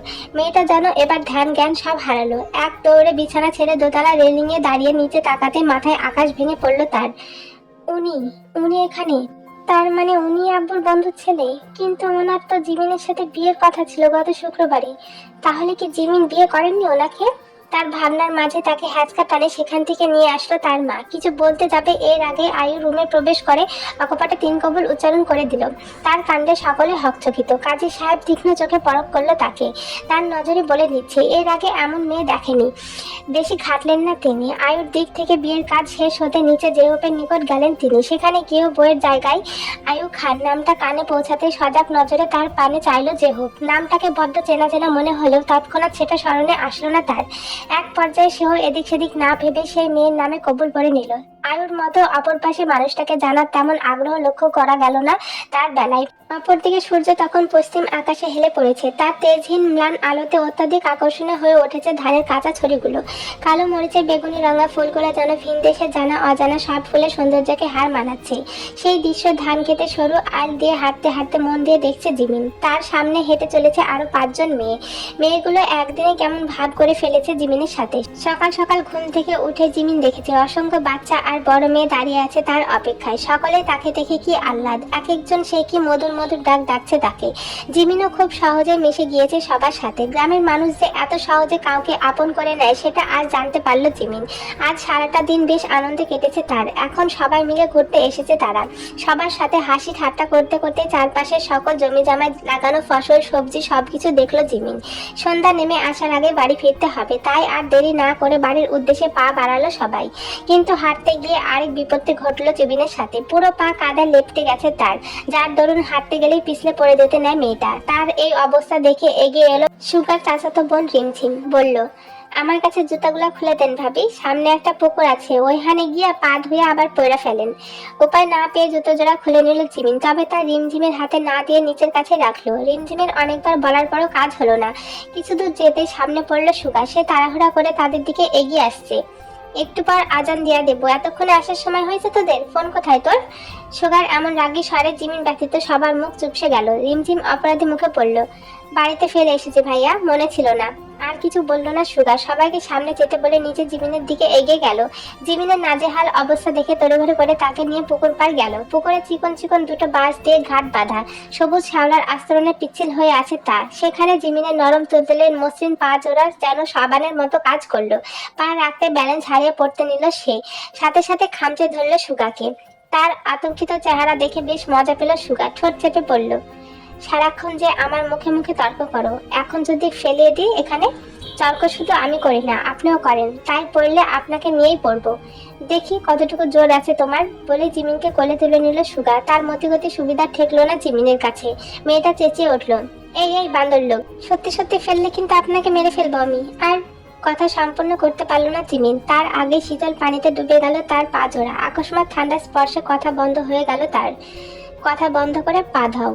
মাথা উঁচিয়ে নিজের পায়ের দিক তাকালো জিমিন। হাতের মাধ্যমে সুগার গলা জড়িয়ে রাখা এক পা দিয়ে আরেক পা পরিষ্কার করার চেষ্টা চালালো, তবে এতে পা পুরোপুরি পরিষ্কার হলো না, এখনো অনেক জায়গায় কাদা লেগে আছে। তা দেখে মেয়েটা অসহায় দৃষ্টি নিক্ষেপ করলো সুগার পানি। সুগা ব্যাপারটা বুঝতে পেরে এক হাতে জিমিনকে ধরে নিজের পায়ের ওপর জিমিনের ভার নিয়ে কিছুটা ঝুঁকে আর এক হাতে জিমিনের পা ছুলো। চমকে গেল জিমিন, মেয়েটা কল্পনাতেও ভাবতে পারেনি সুগা তার পায়ে হাত দেবে। সে প্রবল নিষেধাজ্ঞা আরোপ করে কিছু বলতে নিবে, এর আগে তাকে থামিয়ে দিয়ে সুগা বলে উঠল, আর একটা কথা বললে একদম পানিতে ফেলবো। সুগার কথা একদম চুপ হয়ে গেল সে, মনোযোগ দিয়ে তার স্বামীর কর্মকাণ্ড দেখতে লাগলো। ঝুঁকে থাকার কারণে সুগার গালের এক পাশটা তার মুখের একদম নিকটে এসে গেছে। চাপ দাড়িতে ভরপুর শুভ্র গালটার সাথে সাথে নিজের ঠোঁট দাবিয়ে দিল জিমিন। কর্মরত হাতটা কিছুক্ষণের জন্য থেমে গেল সুগার, তারপর পা পরিষ্কার করে ঘাট থেকে উঠে এলো তারা। জিমিনের জুতো জোড়া নিচে রেখে কোল থেকে নামিয়ে তাকে জুতোর উপর দাঁড় করিয়ে দিল সুগা। ফটাফট জুতো পরে নিল জিমিন, তারপর সুগার দিকে তাকে খুশি মনে কিছু বলতে নিবে, এর আগে সুগা তাতে পানি ঢেলে দিয়ে বলে উঠল, বিপদগ্রস্ত মানুষদের সাহায্য করা একজন আদর্শ নাগরিকদের কাজ, সুতরাং ধন্যবাদ দিয়ে লজ্জিত করবেন না। সাথে সাথে মেজাজটা তুঙ্গে উঠে গেল জমিনের, ব্যস্ত পায়ে সামনে এগোতে এগোতে বিবড়ালো, লঙ্কার বান্দর কি শুধু শুধু বলি আমি, অসহ্য লোক একটা। পরক্ষণে কিছু একটা মনে পড়তেই শকুনের চোখে ফিরে তাকালো সুগার দিক, বলল, আপনি কি সবাইকে কোলে তুলে সাহায্য করেন? না, হতে পারে আমি দয়াল, তবে আমার বউয়ের হকের ব্যাপারে আমি খুবই লয়াল। বলতে বলতে জিমিনের হাত ধরে তাকে নিয়ে হাঁটা ধরলো। জিমিনও আর কথা বাড়ালো না, মুচকি হেসে সুগার সাথে তাল মিলিয়ে হাঁটতে লাগলো। মিররের সামনে দাঁড়িয়ে পায়চারি করছে তে, পরনে তার জাঙ্কুকের দেওয়া ডাক্তারি অ্যাফরন। সেদিন গিফট পাওয়ার পর এত এত সমস্যার মধ্যে দিয়ে সেটা পরে দেখার সুযোগ হয়নি তার। আজকে জাঙ্কুক এখনো বাসায় আসেনি, আবার জিমিনও বাড়িতে নেই, তাই এসব করে সময় কাটানোর চেষ্টা চালাচ্ছে। স্টেথোস্কোপটা হাতে নিয়ে খুঁটিয়ে খুঁটিয়ে তা পর্যবেক্ষণ করছে সে। এর মাঝে বরাবরের মতো নিঃশব্দে রুমে প্রবেশ করলো জাঙ্কুক। দেখ সেদিকে খেয়াল নেই, সে নিজের কাজে মত্ত। সাথে সাথে ঘাড়ের ওপর কারো তপ্ত শ্বাসের অস্তিত্ব অনুভব করতে কেঁপে উঠল মেয়েটা, তবে অস্তিত্বের মালিককে চিনতে সময় লাগলো না তার। ঘাড় ঘুরিয়ে তাকাতে তাকাতে ডাকলো, ডাক্তার সাহেব। বলুন রুবি সাহেবা, আপনি কখন এলেন? আর আজকে এত দেরি হলো কেন আসতে? মাত্র আসলাম, একটু কাজ ছিল তাই দেরি হয়ে গিয়েছে। বলে তেকে মিররের দিক ঘোরালো। ব্লু জামার ওপর সাদা অ্যাপ্রন পরে তা তেকে দেখলো মন দিয়ে। তার কাঁধ অবধি লম্বা ছোট রমণীটিকে এখন পুরো ডাক্তার মনে হচ্ছে। কেউ বলবে না সে মাত্র কলেজে পড়ে। জাঙ্কুকের গভীর দৃষ্টিতে সবসময়ের মতো গালে রক্তিম আভা ছড়িয়ে পড়েছে তের, এতে যেন আরো বেশি মোহনীয় লাগছে মেয়েটাকে। আপনি আমায় কবে থেকে ভালোবাসেন ডাক্তার সাহেব? আকস্মাৎ এমন অপ্রত্যাশিত প্রশ্নে মনোযোগ ব্যাঘাত ঘটলো জাঙ্কুকের। নিজেকে স্বাভাবিক করে উত্তর করলো, তা ঠিক বলতে পারি না, তবে যেদিন জেহবদের বাড়িতে গিয়ে যখন তোমায় খুঁজে পাওয়া যাচ্ছিল না সেদিন বুঝতে পেরেছিলাম ইটার গহিনের সর্বাধিক আসন এই পিচ্চি পরির মালিকানা বন্দী হয়ে গিয়েছে। ইস, আমার না আরো একবার হারাতে ইচ্ছে করে। আপনার ইঞ্জেকশন খাওয়ার শখ জেগেছে? তের মুখের কথাটা কেড়ে নিয়ে বলে উঠল জাঙ্কুক। মুখটা চুপসে গেল তের।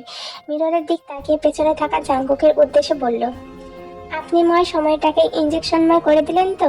আপনার মন কি শুধু আমাকে ইঞ্জেকশন দেওয়ার কথা যাবে? বলে জাঙ্কুকের দিক ঘুরে দাঁড়ালো তে।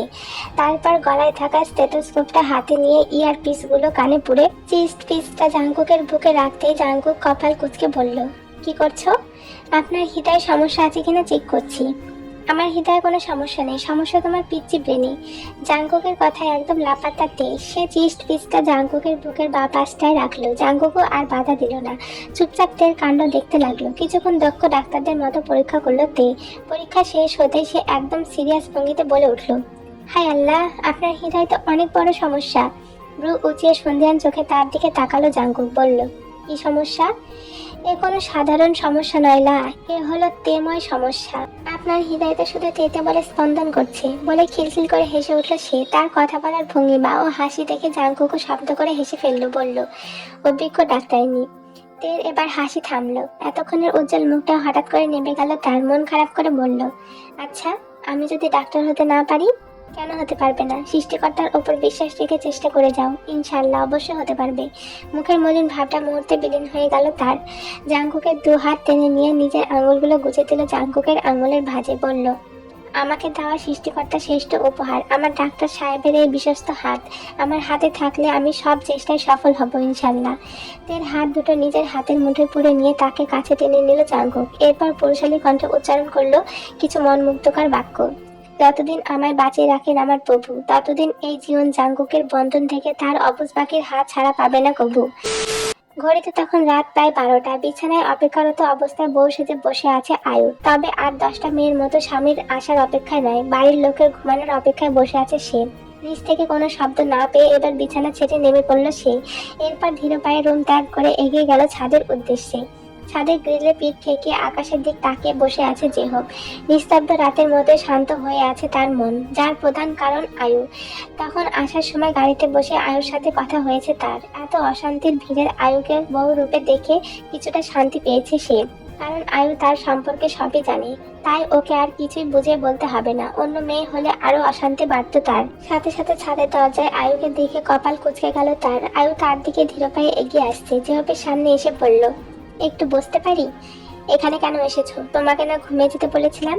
জেহবের কথা সম্পূর্ণ উপেক্ষা করলো আয়ু। নির্দিষ্ট দূরত্ব রেখে জেহবের পাশে বসলো। বলল, আমি মনে হয় এই জগতে একমাত্র বউ যার বিয়ের রাতে তার স্বামী তার কাছে যায়নি, বরং সে নিজেই স্বামীর কাছে এসেছে। কিছু বলল না জেহব, যেভাবে ছিল ঠিক সেভাবে বসে রইল। তাকে চুপ থাকতে দেখে আয়ু বলল, আপনি জিমিনকে কত বছর ধরে ভালোবাসতেন তা আমি জানি না। ভালোবাসা যতদিনেরই হোক তা ভোলা খুবই কঠিন। আমরা একজন মানুষকে কোনো কারণ ছাড়া ভালোবেসে ফেলি, অথচ তাকে ভুলে যাওয়ার অগণিতিক কারণ থাকলেও তাকে ভুলতে পারি না। আমি কখনো বলবো না আপনি জিমিনকে ভুলে যান, কারণ ভুলে যাওয়ার খেলাটায় আমরা মানব জাতিরা সবসময় পরাজিত শূন্য। যাকে নিয়ে ভাববো না বলে পণ করি তাকে নিয়েই আমাদের মস্তিষ্ক মেতে থাকে সর্বদা, অথচ সেই মানুষটার মস্তিষ্কের এক কোণাও আমাদের স্থান নেই। এই যে দেখুন না, আমার কথাগুলো আপনি শুনছেন কিনা এটাও সন্দেহ, অথচ আমি নিজের মস্তিষ্কের বিরুদ্ধে গিয়ে নিজের কথা থামাতে পারছি না। আপনি আমায় ভালোবাসুন বা বউ হিসেবে দেখুন, সেটা আমি কখনোই চাইবো না। শুধু এইটুকু চাইবো, আপনি আমাকে নিয়ে অস্বস্তি অনুভব করবেন না। আমার উপস্থিতি আপনাকে পীড়া দিক, সেটা আমি কখনো চাই না। আপনি চাইলে আমি অন্য রুমে গিয়ে ঘুমিয়ে পড়বো, তবুও আপনি রুমে এসে ঘুমিয়ে পড়ুন। সব সম্পর্ক মাথা থেকে ঝেড়ে ফেলে আমাকে নিজের বন্ধু ভাবতে পারেন, তাহলে হতে পারে আপনি কমফোর্ট ফিল করবেন। বলে উঠে পড়ল আয়ু। তার যাওয়ার পানে কিছুক্ষণ তাকিয়ে রইল জেহব। অতঃপর কিছু একটা ভেবে সেও রুমে চলে গেল। সে রুমে আসতে রুম থেকে বেরিয়ে আসতে চাইলো আয়ু, তবে তাকে বাধা দিয়ে নিজের বিছানাতে শুতে বলল জেহব। তাদের মধ্যকার দূরত্বের মতোই দূরত্ব বজায় রাখলো তাদের মনের। এই দূরত্ব কি মিটবে আদৌ? স্রোতের মতো চলে গেল দিন, সপ্তাহ, মাস, বছর। সময়ের সাথে পাল্লা ধরে ধরণীতে এখন আগমন ঘটেছে বসন্তের। শীতের রিক্ততা কাটিয়ে ধরণী এখন নতুন সাজে সেজেছে। চারিদিকে সদ্য জন্ম নেওয়া কচি পাতার সমারোহ রঙিন হয়ে আছে প্রকৃতি। প্রকৃতির মতো আজ রঙিন হয়ে আছে সরকার বাড়ির প্রতিটি কোণা। বাড়িময় খুশির জোয়ার নেমেছে। রান্নাঘর থেকে ভেসে আসছে বাহারি রকমের খাবারের সুগন্ধ। আর সবগুলোর পছন্দ এই বাড়ির বড় ছেলে জেহবের। এত এত আয়োজন করেও যেন মন ভরছে না ইয়ুনজুন বেগমের। গত 5 বছর ধরে ছেলের জন্য রান্না করেননি তিনি।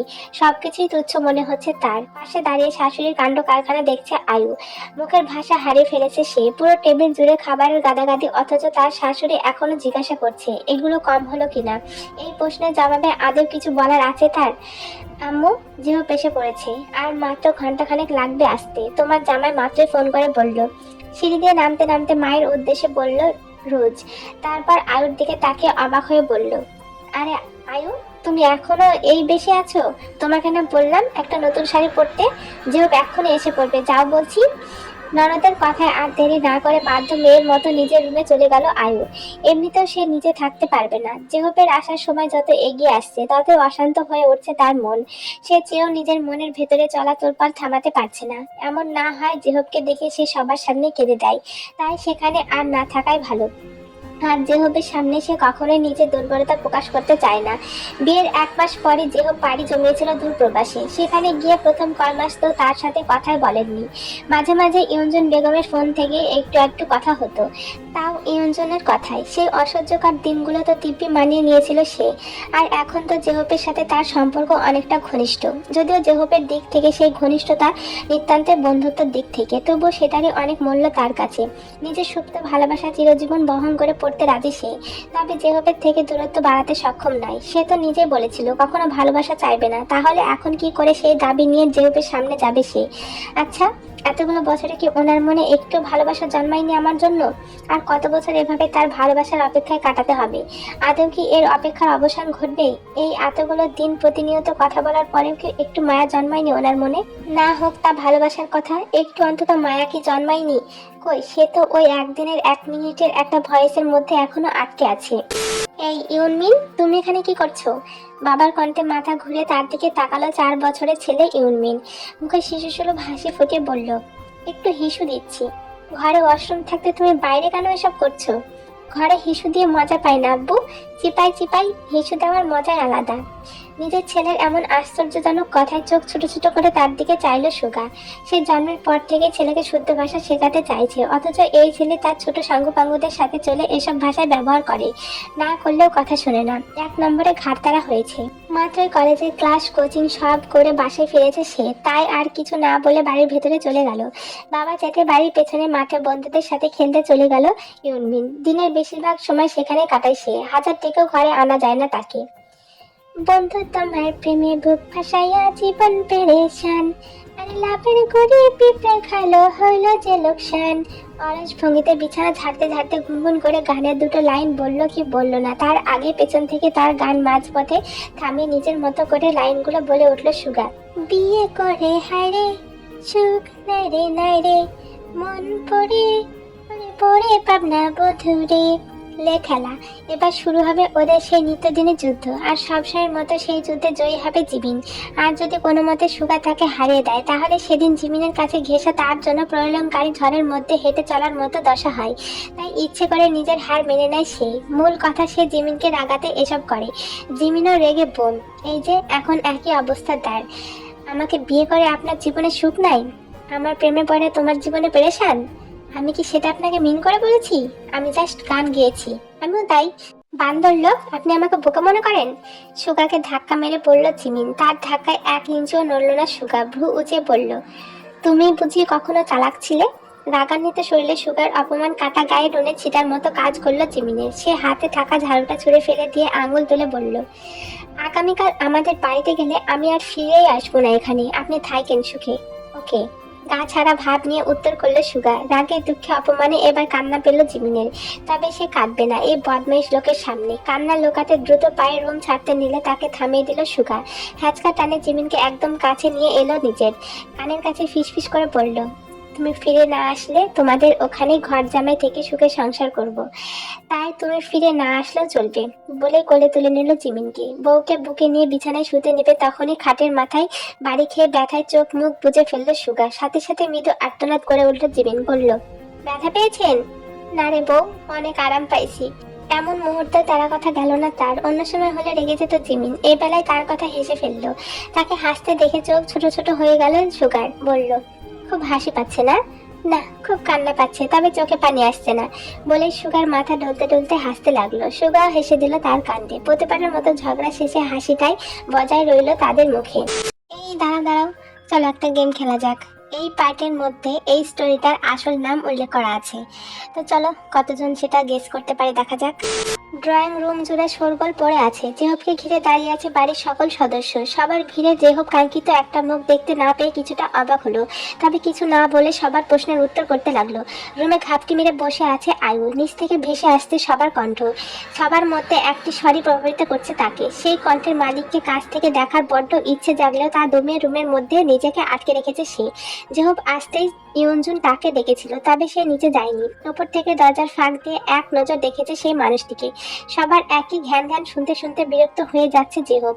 সুবিন বোধহয় ছেলের বিরক্তটা বুঝতে পারলো, তাই নিজের স্ত্রীর উদ্দেশ্যে বললেন, পরে কথা বলো, এখন ওকে রুমে যেতে দাও, ফ্রেশ হওয়া দরকার। আচ্ছা যা, ফ্রেশ হয়ে তাড়াতাড়ি খেতে আসিস। বাবার উদ্দেশ্যে কৃতজ্ঞতামূলক হাসি হেসে উঠে দাঁড়ালো জেহু। বড় বড় পা ফেলে এগিয়ে গেল নিজের রুমের দিকে। করিডোরে স্থির চিত্তে দাঁড়িয়ে আছে আয়ু। পরনে তার নীল রঙের হালকা কাজের জর্জেট শাড়ি। কিছুক্ষণ আগে গোসল নেওয়ায় ভেজা চুলগুলো পিঠে পড়ে আছে। নিঃশব্দে তার কাছে এগিয়ে গেল জেহু। পেছন থেকে তার উদর জড়িয়ে ধরে ঘাড়ে থুতনি ঠেকে বলল, কেমন আছেন মিসেস সরকার? সাথে সাথে চিরপরিচিত সেই কণ্ঠ মানবের এমন অনাকাঙ্ক্ষিত ছোঁয়ায় কেঁপে উঠল আয়ু। অচল হয়ে পড়ল তার মস্তিষ্কের প্রতিটা ছুটন্ত নিউরন। নির্দেশনা দিতে ভুলে বসলো তারা। আয়ুকে এমন স্ট্যাচু হয়ে থাকতে দেখে তাকে নিজের দিক ঘোরালো জেহব। ভ্রু নাচিয়ে জানতে চাইল, কি হয়েছে? নিরুত্তর সে অপলক দৃষ্টিতে তাকিয়ে আছে সামনে থাকা মানবের দিক। চোখের আনাচে কানাচে ছড়িয়ে পড়ছে অশ্রুকণা। জোর করেও তাদের আটকানো যাচ্ছে না। সবকিছু নির্ঘুর দৃষ্টিতে পর্যবেক্ষণ করলো জেহব। তারপর কিঞ্চিত হেসে আয়ুকে জড়িয়ে নিল নিজের সাথে। ঝরঝর করে কেঁদে দিল আয়ু। কান্নার বেগে শরীর কাঁপছে তার, তবে মুখে কোনো শব্দ নেই। এভাবে কেঁদেই যাবে নাকি? কথার মাঝে জেহবকে থেমে যেতে দেখে মুখ তুলে তাকালো আয়ু। জিজ্ঞাসা করলো, নাকি? নাকি জামাইকে একটু ভালোবাসাও দেবে? বইয়ের ভালোবাসার অভাবে দিন দিন কাঙ্গাল হয়ে যাচ্ছে তো এই অভাগা স্বামী। কানের কাছে ফিসফিস করে বলল জেহব। লজ্জায় নুয়ে পড়ল আয়ু। জেহবের বুকে মুখ লুকিয়ে বলল, আপনাকে নাগাল পাবো না তো আমি। হেসে ফেললো জেহব। দু হাতে আয়ুর কোমর জোরে নিজের মুখ বরাবর তুলে আনলো তাকে। তৎক্ষণাৎ জেহবের পুরো মুখ নিজের ভালোবাসার ছোঁয়ায় রাঙিয়ে দিল সে। পরপর স্বামীর পাল্টা ভালোবাসায় রেঙে উঠল নিজেও। দীর্ঘদিনের অপেক্ষায় অবসান ঘটিয়ে সেই কাঙ্ক্ষিত মানুষের ভালোবাসা পেয়ে তার মাঝে হারিয়ে ফেললো নিজেকে।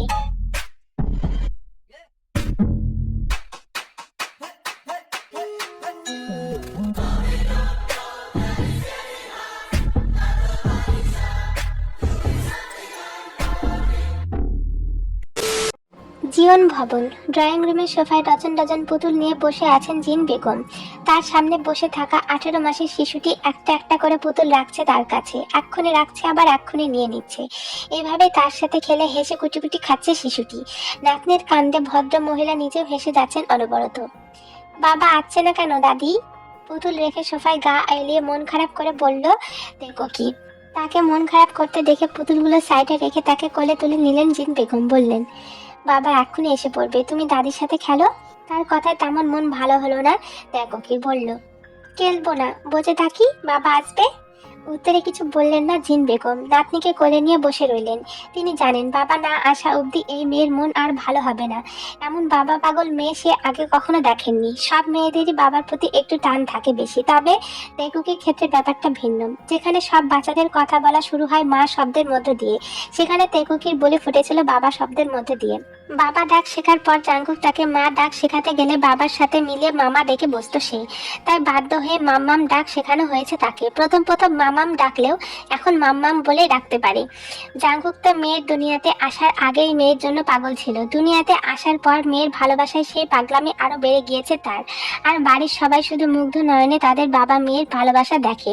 আর বেচারি তে তো ড্যাব ড্যাব করে বাবা মেয়ের কাণ্ড দেখে আর ভাবে 10 মাস পেটে রেখে মেয়ে জন্ম দিল সে, অথচ তার কোনো পাত্তাই নেই। অবশ্য এই 10 মাসের প্রত্যেকটা দিন তার থেকে বেশি কষ্ট করেছে জাঙ্কুক নিজেই। প্রথম প্রথম প্রেগনেন্সির কথা শুনে কিছুটা রেগেছিল সে। রাগের প্রধান কারণ তের MBBS পরীক্ষা। তবে পরে যেভাবে যত্ন করে রেখেছে তাকে, সে রাত জাগলে তার সাথে রাত জেগেছে। তার একটু কষ্ট হলে যেন তার থেকে বেশি জাঙ্কুকই কষ্ট পেত। একটা মিনিটের জন্য তার খেয়াল রাখা বাদ পড়েনি। সেসব স্মৃতি মনে পড়লে মুখে হাসি ফুটে ওঠে তার। বাবার এত যত্নের জন্যই হয়তো মেয়েটা এত বাবা ভক্ত হয়েছে। বাবা। বাড়ির দরজায় জাঙ্কুকের পা পড়তে প্রতিদিনের মতো সেই প্রিয় ডাকটি কর্ণপাত হলো তার। বাবাকে দেখে দাদির কোল থেকে নেমে দৌড় লাগালো তেগুকি। নুপুরের ঝনঝন শব্দ মুখরিত হলো চারিপাশ। মেয়েকে এভাবে ছুটতে দেখে জাঙ্কুক বরাবরের মতো সতর্ক বাণী ছুড়ল, বাবা ধীরে আসো। বাবার আদেশে পায়ের গতি কমিয়ে দিল তেগুকি। বাবা যা বলে তাই অক্ষরে অক্ষরে মেনে চলে সে। পা টিপে টিপে এগোতে লাগলো সে। মেয়ের কাণ্ড দেখে হাসলো জাঙ্কুক। বড় বড় পায়ে এগিয়ে এসে কোলে তুলে নিল মেয়েকে। বাবাকে পেয়ে এখন তো দাদিকে ভুলে যাবে। না, ভুলবো না, সকালে আবার তোমার কাছে আসবো। এখন বাবা দাই কেমন? বাবার কোল থেকে উত্তর করলো তেগুকি। নাতনির কথায় হাসলেন জিন বেগম। বললেন, আচ্ছা যাও। সিঁড়ি বেয়ে মেয়েকে নিয়ে উঠছে জাঙ্কুক। এর মাঝেই তেগুকি মৃদু স্বরে বলল, বাবা, লিটিল মাম্মাম করতে পেতে লাগ করেছে খুব থেকে লিটল মাম্মাম বলে ডাকে সে। জাংকুক যখন তাকে কোলে নেয় তখন মায়ের থেকে সে অনেক বড় হয়ে যায়, আর এটার থেকে বাবার থেকে শেখা। পিচ্চি শব্দটা ব্যবহার করে থেকে পিচ্চি মাম্মাম নাম দিয়েছে সে, আর পিচ্চি মাম্মামকে ইংলিশে লিটল মাম্মাম বলে সে। পিচ্চি বলতে মুখে আটকায় দেখে জাংকুক নিজে লিটল মাম্মাম বলা শিখিয়েছে তাকে। মেয়ের কথায় তার চুলগুলো ঠিক করে দিতে দিতে জাংকুক প্রশ্ন করলো, কেন বাবা? আমি পড়ে গিয়েছি বলে তুমি মাম্মামকে বকা দিয়েছিলে তাই? তুমি আর লিটল মাম্মামকে বকো না তেমন? তার কাত করে বাবা সম্মতি চাইলো। দেখো কি, মেয়ের কপালে ঠোঁট ছুঁয়ে জাংকুক বাধ্য বাবার মতো উত্তর করলো, দেন মাই প্রিন্সেস, তোমার বাবা তার লিটল মাম্মামকে আর কখনো বকা দিবে না। এখনই সে তোমার মাম্মামের সকল কষ্ট মুছে দেবে। এরপর থেকে শুধু ভালোবাসবে, ওকে? ওকে। রুমের সামনে এসে থামলো জাংকুক। বাবাকে থামতে দেখে তেকোকি প্রশ্নসূচক দৃষ্টিতে তার দিকে তাকালো। মেয়ের দৃষ্টি পরিপ্রেক্ষিতে জাংকুক বলল, আগে তোমার মাম্মাম থেকে অনুমতি নিতে হবে। কেউ রাগ করলে তার অনুমতি নিয়ে রুমে প্রবেশ করতে হয়। বুঝেছি বলে মায়ের উদ্দেশ্যে মিষ্টি স্বরে ডাক ছাড়লো সে। লিটিল মাম্মাম, অনুমতি দাও। মেয়ের কথায় শব্দ করে হেসে ফেললো জাংকুক। বলল, এভাবে না বাবা, বলো লিটিল মাম্মাম আমি রুমে আসি। তুমি আগে বলো, তারপর আমি বলবো। লিটল অ্যাঞ্জেল, আমরা কি রুমে আসবো? বাবার কথা কপি করে তেকোকি বলল, লিটল এঞ্জেল। এঞ্জেল না বাবা, মাম্মাম বলো। তুমি যে এঞ্জেল বললে। বাবা লিটল এঞ্জেল আর তোমার লিটল মাম্মাম। ওকে। লিটল মাম্মাম, আমরা কি রুমে আসবো? বাবা মেয়ের কথা শুনে রুমে বসে হাসতে তবে কোনো উত্তর করলো না। আজকে বাবা মেয়ে কারোর সাথে তার কথা নেই। আসলে হয়েছে কি, প্রতিদিনের অভ্যাস মোতাবেক খুব ভোরে ঘুম থেকে উঠেছিল মায়ের সাথে সাথে তেকুকি উঠে পড়েছিল, আর জাংকুক ছিল ঘুমে। মেয়েকে বাবার সাথে শুয়ে থাকতে বলে সে ওয়াশরুমে চলে গিয়েছিল। কিছুক্ষণ পরে মেয়ের চিৎকার ভেসে আসলো তার কানে। তড়িঘড়ি করে ভেজা গায়ে ওয়াশরুম থেকে বেরিয়ে এসে দেখলো মেয়ে তার বিছানা থেকে নামতে গিয়ে পড়ে গিয়েছে আর মাথা ফুলে ফেলেছে। এতেই তেকে ধমকেছিল জাংকুক, আর সেটা নিয়ে সারাদিন মুখটা গোমরা করে বসেছিল সে। মেয়ের সাথেও ঠিক মতো কথা বলেনি সে, শুধু সময় করে খাইয়ে দিয়েছে। তোমার মাম্মাম তো অনুমতি দেবে না। মুখে আধার নেমে এলো তেকুকির। বলল, লিটল মাম্মাম, আমি আর তোমার কথা না শুনে বিছানা থেকে নামবো না। সারাদিন রুমে টই টই করে এখন অনুমতি নেওয়া হচ্ছে। মায়ের উত্তর শুনে বাবার দিক তাকালো তেকুকি। জাংকুক ফিসফিস করে শিখিয়ে দিল, বলো মাম্মাম আমার খিদে পেয়েছে। তার কথা মতোই তেকুকি বলল, মাম্মাম বাবার খিদে পেয়েছে। জিভ কাটলো জাংকুক। ওপাশ থেকে তের উত্তর আসলো, তোমার বাবাকে কি আমি খেতে নিষেধ করেছি? না, অনুমতি নিয়ে রুমে ঢুকতে চাইলে আজকে আর রুমে ঢোকা হবে না তাদের। তাই এবার বাধ্য হয়ে অনুমতি ছাড়া রুমে ঢুকলো বাবা মেয়ে। তের নিকট এগিয়ে এসে তেকুকিকে তার কোলে বসিয়ে দিল জাংকুক। সোফায় বসেছিল মেয়েকে আগলে নিয়ে জাংকুকের বিপরীত দিক ঘুরতে নিবে তার আগে মা মেয়ে সমেত তাদের কোলে তুলে নিল জাংকুক। আচমকা জাংকুকের এখন কাণ্ডে ভরকে গেল মেয়েকে ধরলো শক্ত করে। বাবা মেয়ের আগে প্ল্যান হওয়ায় বাবার কথা মতো মাকে আগে থেকে শক্ত করে জড়ে রেখেছে তেকুকি। সে মায়ের দিক তাকিয়ে অনুতাপের স্বরে বলল, সরি লিটল মাম্মাম। পরপরই জাংকুক মাথা নিচু করে তের কানের কাছে মুখ নিয়ে বলল, সরি আমার প্রিন্সেসের লিটল মাম্মাম অ্যান্ড মাই লিটল এঞ্জেল। আমি এখন ছোট না, তুমি আমার কাছে চিরজীবনী আমার লিটল এঞ্জেল ছিলে, আছো, থাকবে। বড় তুমি বাইরের দুনিয়ার কাছে, আমার দুনিয়ায় তুমি আমার বুক পাথরে লুকিয়ে থাকা অবুঝ পাখি। জীবন জাংকুকের পিচ্চি পড়ি বলেই তের কপালে ঠোঁট ছোঁয়ালো সে। পরপর তের বুকের সাথে মিশে থাকা নিজের মেয়ের কপালে ঠোঁট ছোঁয়ালো। নিত্যদিনের মতো ধরণীতে সূচিত হলো একটা নতুন দিনের। আজকের এই দিনটি জীবন ভবনের প্রতিটি সদস্যদের কাছে একটা অপেক্ষিত দিন। আজ প্রায় 1.5 বছরের ফলস্বরূপ জাংকুক তার নিজস্ব হসপিটাল খুলতে যাচ্ছে। সেটার উদ্বোধনের উপলক্ষে আজকে ছোটখাটো একটা আয়োজনের ব্যবস্থা করা হয়েছিল জাংকুকদের বাড়িতে। খুশির খবর হচ্ছে আজকে পাক্কা 5 বছর পর সরকার বাড়ির অর্থাৎ জেহবদের বাড়ির সকলে আসছে এ বাড়িতে। এতদিন মাঝে মাঝে বোনের সাথে কথা হলেও আগের মতো সম্পর্ক ঠিক হয়নি তাদের। গতকাল রাতে জেহবকে কল করে আসার জন্য রিকোয়েস্ট করেছিল জাংকুক। জেহব কোনো দেনমোনা ছাড়াই জানিয়েছে তারা আসছে। সেই আগের ঘটনা নিয়ে কারোরই এখন আর মাথা ব্যথা নেই। মূল কথা হলো যেখানে জিমিন তার ভালোবাসা বা বিয়ের ব্যাপারে কিছুই জানতো না, সেখানে এটা নিয়ে অভিমান করার কোনো কারণই নেই। সেই তো নিষেধ করেছিল জিমিনকে কিছু বলতে, ভাগ্যে যা ছিল তাই হয়েছে। এখন সবাই নিজেদের জীবন নিয়ে ব্যস্ত, অতীত নিয়ে পড়ে থাকার কোনো মানে হয় না। ধীরে ধীরে মানুষ দিয়ে ভরপুর হয়ে গেল পুরো বাড়ি। হসপিটালে জয়েনকৃত সকল জুনিয়র সিনিয়র ডাক্তার, তেদের বাড়ির সকল সদস্য, তারপর এক সময় জিওব্রা চলে এলো। সকলের সাথে কুশল বিনিময়ের পর্ব শেষ করে খাওয়া দাওয়ার পর্ব অংশগ্রহণ করলো সবাই। এরপর বিশ্রাম নিয়ে সকলে চলল হসপিটালের উদ্দেশ্যে। সদ্য তৈরি হওয়া একটা 10 তলা ভবনের সামনে গাড়ি থামলো সবার। ভবনের নেম প্লেটে খোদাই করে লেখা তেকুকি।